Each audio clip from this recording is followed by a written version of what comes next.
What's up, everybody? My name's Big Cam and welcome back to another Comically Boston Monday morning weekly nerdy news podcast where we talk everything that happened in the last week in nerddom, and a bunch happened over the last week. We got a bunch of posters, some Rotten Tomatoes scores, some Game of Thrones news, a little bit of Marvel news, a little bit of DC news, but let's just jump right on into it, shall we? Not too crazy a work week, but definitely starting with some solemn news that the legendary Robert Redford passed away. I believe he was like 89 years old or something like that, and he was an absolute legend. And just seeing young photos of him, I was like, god damn, I really got to go back and see some of his young work, because I only ever saw him really as an old man in Captain America Winter Soldier as Alexander Pierce, and he was phenomenal as like that Hydra villain guy.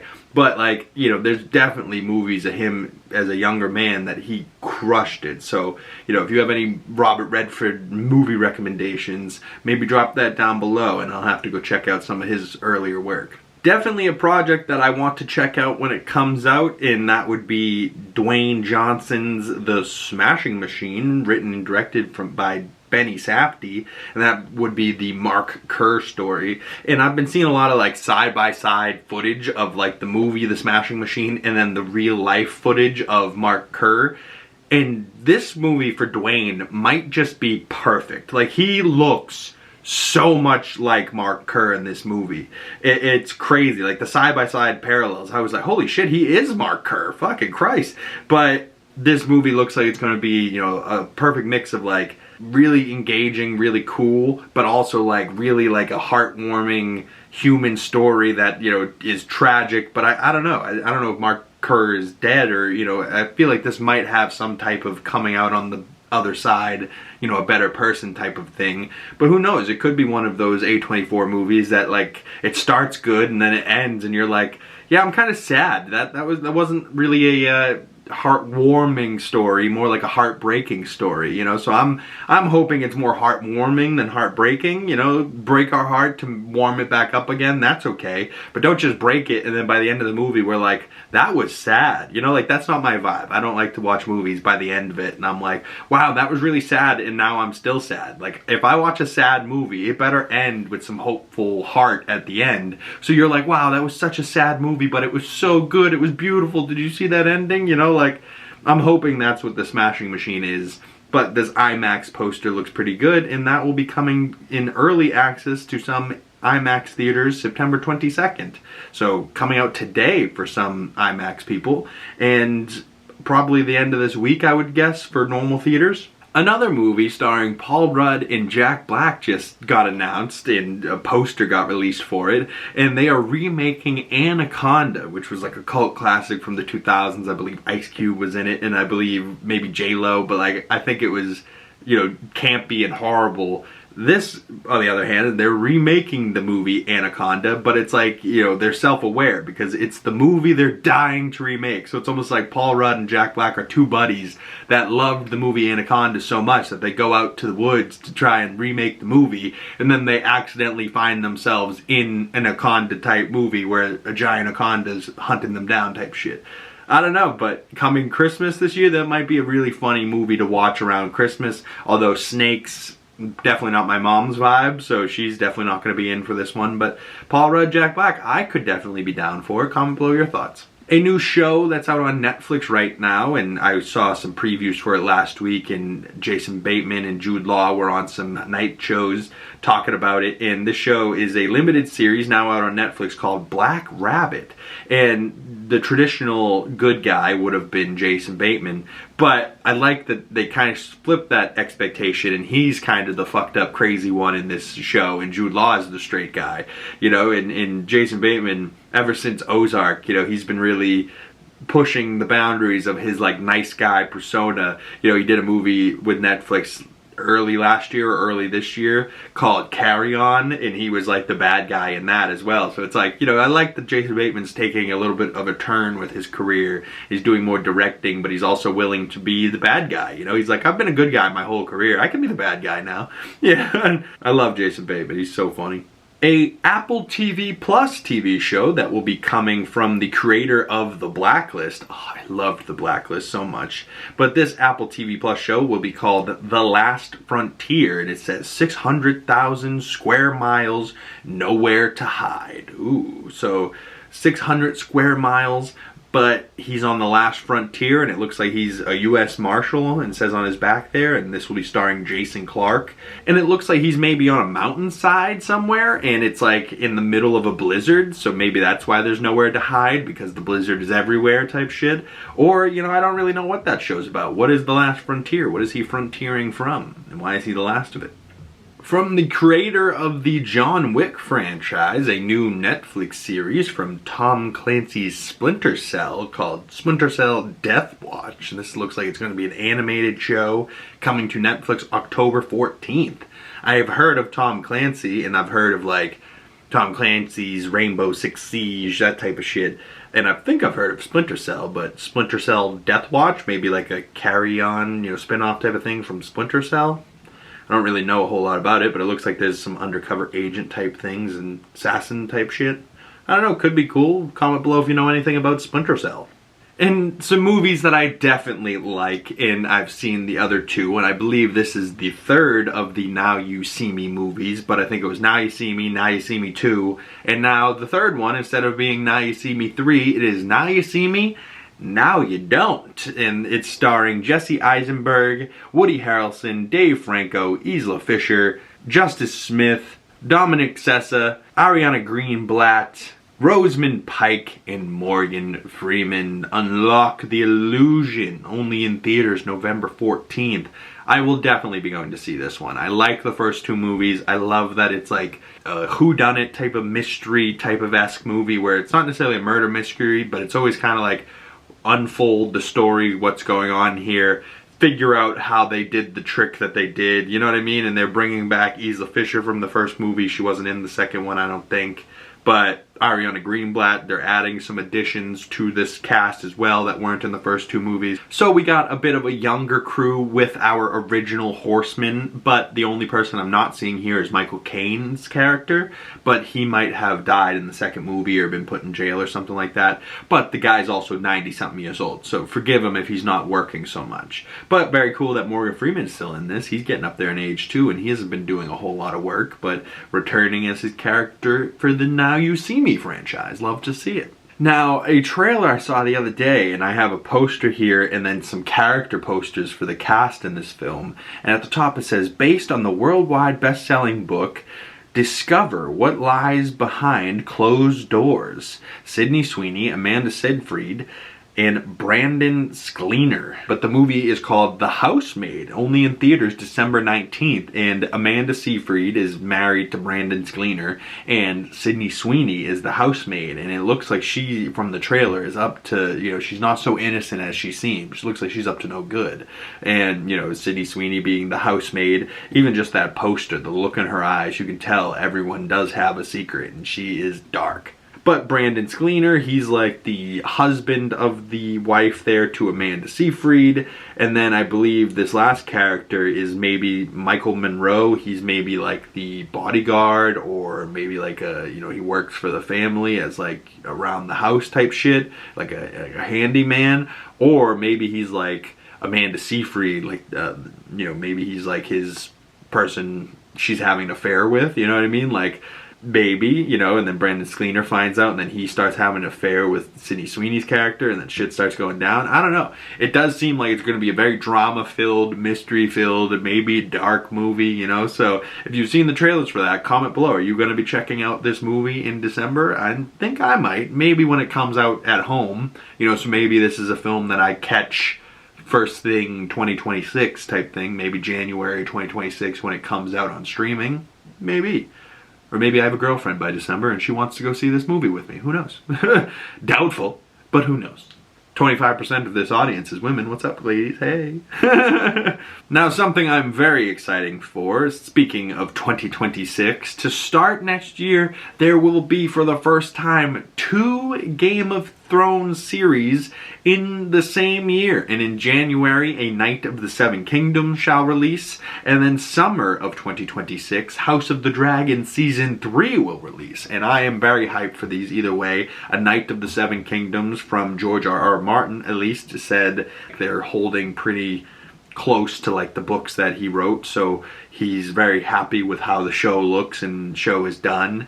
And you know, just something about a knight taking care of this little kid and traveling through Westeros, I think is going to be very interesting, going to depart us a little bit from the dragon-centric, royalty-centric drama of House of the Dragon and bring us maybe back to a little bit more of Game of Thrones, kind of like Bronn and Tyrion making their way across the world of Westeros type shit, or even Jon Snow up in the White Walkers and the Wall, you know what I mean? Like, this is set in this perfect little time for A Knight of the Seven Kingdoms, where it's set, I think, 100 years after House of the Dragon, which is set 200 years before the events of Game of Thrones. So this is set somewhere right dab in the middle, where it's 100 years after House of the Dragon and 100 years before Game of Thrones. So it could tie into Game of Thrones, it could tie into House of the Dragon. It's in that perfect little sweet spot in the middle, where it could tie in if it wanted to, or it can just pave its own path and its own stories and be its own thing. And either way, I think this show is going to be great, and I should be covering it for the channel, so I'll see you guys in January for some Game of Thrones action. Hell yeah. Paul Thomas Anderson's film One Battle After Another I've been talking about for the last couple weeks, and that looks like it comes out in theaters later this weekend, and it so far has been getting really good reviews, and it debuted with a 98% Rotten Tomatoes critic score, certified fresh, with 80 critic reviews. So I'm very curious to see what the audience score for that would be, but it's a rated R mystery thriller. It comes out this Friday, September 26th, and it is a 2-hour and 41-minute runtime. Holy shit, I didn't think it was that long a movie. I think there was people that might have just been in for this movie, and then as soon as I said the runtime, they were like, yep, I'm good. I'll either not watch it or I'll watch it at home. I was thinking about going to the theaters to see this. Now that I know it's almost 3 hours, sorry, Paul Thomas Anderson, Leonardo DiCaprio, I will watch this maybe when it comes out at home. Yikes. 3 hours, 2 hour 41 minute in today's climate? That's insane. Speaking of insanity, Gen V from the world of The Boys, very crazy universe, but a second season for Gen V has now come out September 17th, so it is out now.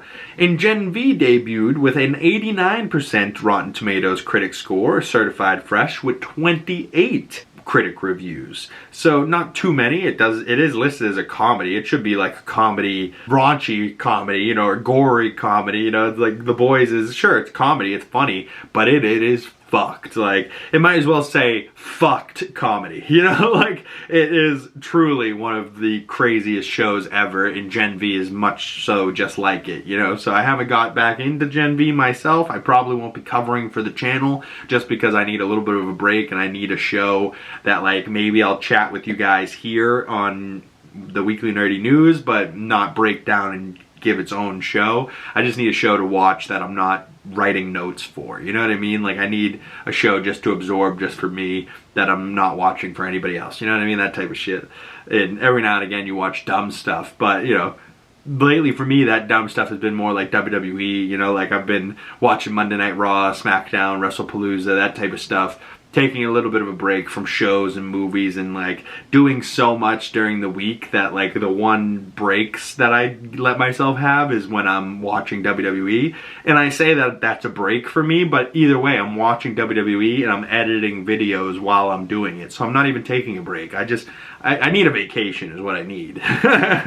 But how can you take a vacation? There's podcasts to be recorded, there's things to talk about, we gotta keep it moving, right? So another Empire magazine cover here in Wicked for Good is the cover for it, and it's got a half green and half pink Empire logo for Elphaba Throp in Glindagood, and the top of this says Daniel Day-Lewis interview. So in this magazine there seems to be an interview with Daniel Day-Lewis for his newest film, Frankenstein, All the Nuts and Bolts. That's a new film coming out with probably Guillermo del Toro.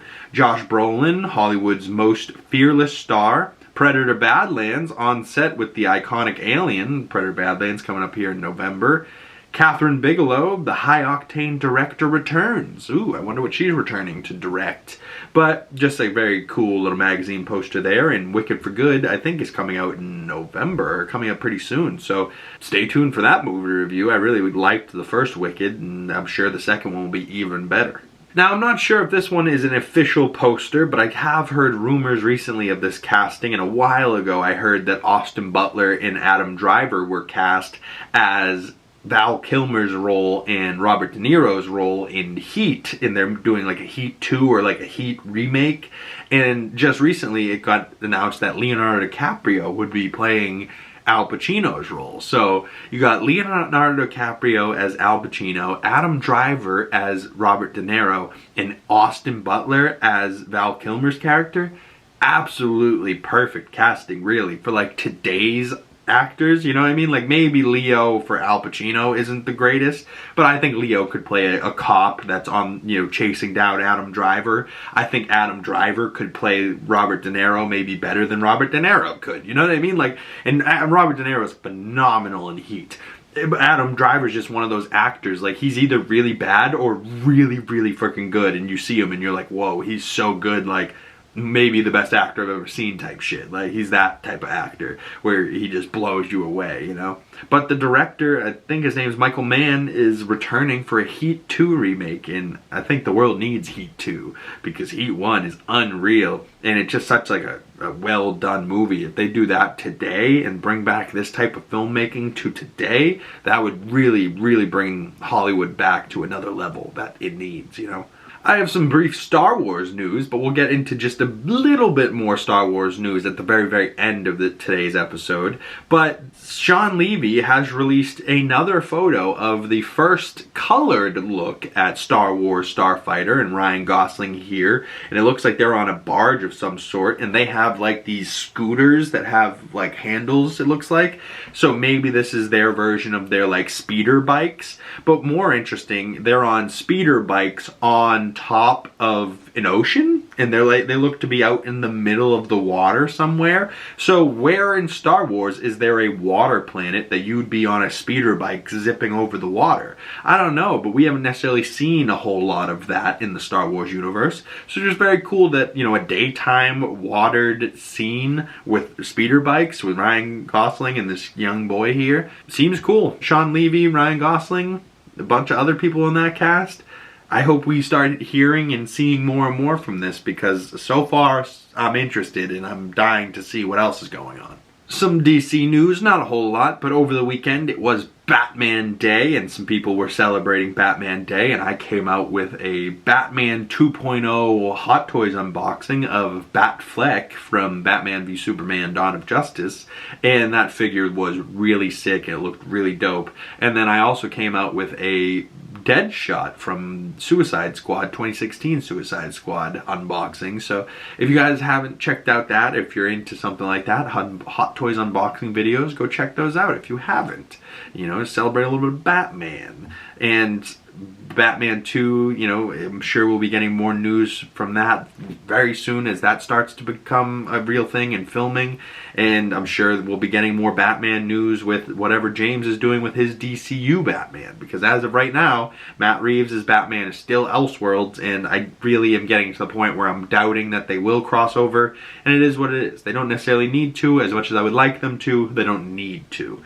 You know, but our boy Superman is now on HBO Max and is streaming as of September 19th of Friday, and I have now watched it yet again on HBO Max. And I don't think I've been logging a whole lot of movies in Letterboxd. Any of my Letterboxd people out there, I'm sorry I haven't been watching movies every single day. I'm thinking it is time to get back to some movies, and it is about to be spooky season, and we're heading up to October here, so get ready. If I got any horror fans out there, some spooky season movies coming our way on the channel. I think I'm going to do some classics like Halloween, maybe Friday the 13th, those type of things. If you have any horror recommendations or spooky season movies that I need to watch this Halloween season, drop those down in the comment section below for me, or you can message me on my other social medias. But also coming out in just a couple of days, on the 24th, we have Marvel Zombies coming our way, and I have a couple new posters for Marvel Zombies here with, you know, the zombies in a circle with Wanda, Scarlet Witch zombie in the middle. And then you got this zombies poster with, like, I believe that's, what, Wanda zombie, Hawkeye zombie, Okoye zombie, Captain America zombie, Captain Marvel, and then Abomination zombie. Interesting. But it does seem like there might be a potential, like, big 4 or big 5 of Marvel, like, zombies villains, you know, like almost like an Avengers lineup of zombies, and it would be Scarlet Witch, Okoye, Zombie Thanos, Zombie Namor, and Zombie Cap. Like, oof, crazy. Like, I don't know what this show has to offer. I've only peeped 2 of the trailers, and it doesn't seem like it shows us too much of, like, what the story's about, but it just shows a little bit of the action that's going to be happening. And over a 4-part series, I should be breaking this down Friday, I think, but I might do it over like a weekend or something, because Friday will also be episode 6 of Peacemaker. So depending on what is bigger, if I really feel like I need to get zombies out, I will. But if Peacemaker episode 6 is wild, I might need to talk about that first. But don't worry, there will be a Marvel Zombies breakdown for all 4 of those episodes coming out, and a Peacemaker season 2 episode 6 breakdown coming out this weekend, and also an Alien Earth episode 8 finale breakdown for season 1 of Alien Earth comes out on Wednesday, so stay tuned for that. But getting close to wrapping up here, we have news that Daredevil Born Again has been renewed for season 3, and that's very exciting. Season 2, I think, just wrapped recently, hasn't even come out yet, and they're already beginning the process in renewed Daredevil for season 3. So all that tells me is that the story for season 2 is really good. So good that it led into a Jon Bernthal Punisher crossover special presentation movie. So, you know, they'll have Born Again season 2, which I'm sure Punisher will be in, and then Punisher will go do his special presentation, and then the story, I think, continues with the Punisher into Spider-Man Brand New Day, which we know Jon Bernthal's Punisher is going to be in, and then that story will probably continue on into Daredevil Born Again season 3. So hopefully, fingers crossed, that this is a confirmation that our boy Charlie Cox Daredevil is in Avengers Doomsday, and hopefully, if not that, maybe Spider-Man Brand New Day, because Daredevil and Spider-Man on scene together at the same time would be amazing. And we need Daredevil and Spider-Man, not just Matt Murdock and Peter Parker. That was also cool, but it should have been longer, right? Like, we only had a brief second of Charlie Cox in No Way Home, and he should have been in there more. But very exciting that he's in the MCU now, and he's back, baby. He's not going anywhere. We got 2 more seasons of Daredevil Born Again, and if you haven't watched season 1, there's breakdowns on the channel. Go check those out, because that show was unreal. I loved it. So another thing I have here, just an interesting photo that I don't know if this is an old photo from Deadpool and Wolverine or if this is a new photo from Avengers Doomsday. But Jennifer Gardner shared this post, and she's 100% in her Elektra outfit, and it says, "It's your girl." But on the chair behind her, what I thought said Elektra in red, it says 11. So is she in Stranger Things? I mean, I haven't watched the Stranger Things, so I wouldn't know if Jennifer Gardner is like, does Stranger Things have like a time travel thing, and she's like an older Millie Bobby Brown, and she's like an 11 from the future? I don't think so. But maybe 11 is just like her Elektra code name for Avengers? I don't know. But is Jennifer Gardner in Avengers Doomsday? Comment below your thoughts. Just the last Marvel thing I want to talk about today, and then we'll end out just with another bit of brief news. But just recently, Marvel started to put out the Fantastic Four First Steps deleted scenes. And some of them, you can tell why they were deleted. Like, there was one with Ben Grimm, where the visual effects on Ben Grimm were about 75% completed, and they weren't fully there. So obviously a scene like that was cut pretty early, so the CGI wasn't fully completed. But this scene felt like it maybe got cut really, really late into the process, really just for pacing, but I think it would have shown more of Sue Storm being a leader of this Fantastic Four group, and I have the clip here of this deleted scene.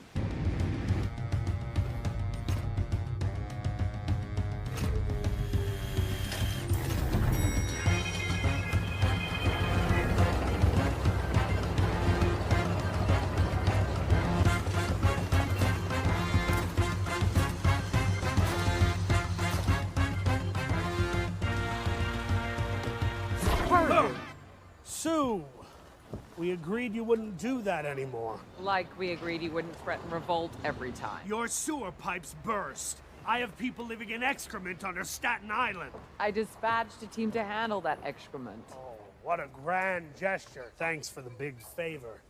I could give the word and they would rise up. And Johnny could fly through your tunnels and burn everyone alive. And I could put a force field inside your brain and give you an aneurysm. But we're not going to do that because we're not. Ooh, are you alright? Baby's trying to relocate my stomach. Yeah, I can hear. Sorry about that. What is really going on, Harvey, huh? I got people working around the clock on those sewers. Not my people. I see. Okay, so how about you get me a list of your best workers and I will run the names over to planning myself. Okay. Deal? Deal, yes. See, I like this scene a lot. It's a minute and a half. You're telling me that 90 seconds changed the pacing of that movie so much? Like, come on, this would have been a huge scene just to show a little bit more of Harvey Elder in Mole Man, but also get to show a little bit more of Vanessa Kirby being a badass Sue Storm, right? Like, she even cusses, and they bleeped the assholes for some reason. I don't know why, but she was like, listen, Johnny, he's like, I could have my people rise up. She's like, I could have Johnny run through here, burn everybody alive, or I could put a force field in your brain and give you an aneurysm, but we won't do that because we're not assholes. And then her baby starts to be like, hey, whoa, calm down, you know, and I love seeing Sue be Sue so much here, and like Sue's one of the best characters in this movie, and you know, it's just very cool. Like she's going down the subterranean elevator, and it goes through all these floors, and I heard somebody, you know, because he says there's excrement under Staten Island, you know, and somebody was saying she's holding her nose because she's, you know, maybe just blocking out the stench of the place. But I think, you know, maybe it's like a going down underwater type thing, or even going up in an airplane where like the pressure in your ears pops, so you have to like hold your nose to like change, like, you know, pop your ears or whatever, so you don't have this crazy ringing and pressure in your head from the change of like elevation, you know what I mean? That's where my mind went. Maybe it could just be the stink, but maybe it's like, you know, going underwater, the pressure in her ears or whatever, and she's like, you gotta blow out the pressure. But just to end out today's show, you can see I have a Mandalorian shirt on. And the Mandalorian in Grogu, just as I was about to start this weekly nerdy news, released its first trailer. So tomorrow there will be a full trailer reaction and breakdown. But I just wanted to show you guys the poster here. And it says, starring Pedro Pascal, Din Djarin, and Grogu as himself. I believe that's how you have to read a writing like that when it's got this old-timey kind of writing. And it says, Star Wars, The Mandalorian and Grogu, only in theaters, May 22nd, 2026. If you're searching for a new adventure, this is the way. You know, like, oh, I love to see it, and I can't wait to actually, I haven't clicked on the trailer yet, so tomorrow's video you will get my raw reaction to the entire trailer and what's going on, and I cannot wait to jump into that. But, woo, May, we're what, you know, 5 months, 3 more months, so we're less than 8 months away to Mandalorian in Grogu. I am hyped. Comment below, out of the movies I talked about today, are you excited for the rest of this year and for movies and TV shows?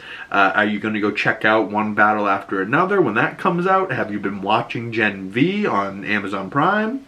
Will you go and check out Mandalorian and Grogu next year? As well as, are you excited for Daredevil Born Again Season 3? I know I am.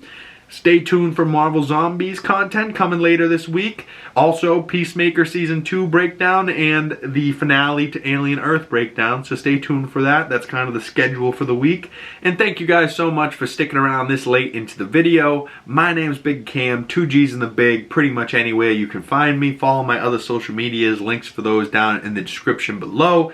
And if you've made it this far and you would like to support the channel, the best way to do that is dropping a like on this video, commenting down in the comment section below, subscribing if you haven't already, and make sure you hit that bell so you don't miss future weekly nerdy news, Comically Boston podcasts every Monday, and you get the notifications when those come out. And once again, my name's Big Cam. Thank you guys so much for coming on by, and I will see you beautiful people in the next one. Peace!